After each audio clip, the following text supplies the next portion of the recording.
When he was about to drink water, he saw his reflection in the water.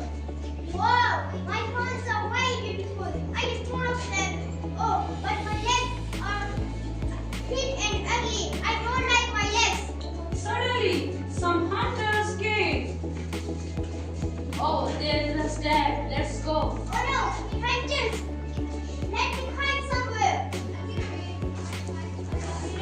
Oh no, bushes! My home goes there. Oh no! Let get out and save my life.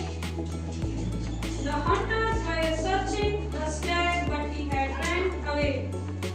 So finally, he saved his life due to his legs. Wow! Finally, I saved my life. I was proud of my hands. They have caused my death. I was ashamed of my legs. They have saved my life. So, moral of the play, all that glitter is not gold. Beauty is not everything. Sometimes what we consider our weakness can be our greatest strength.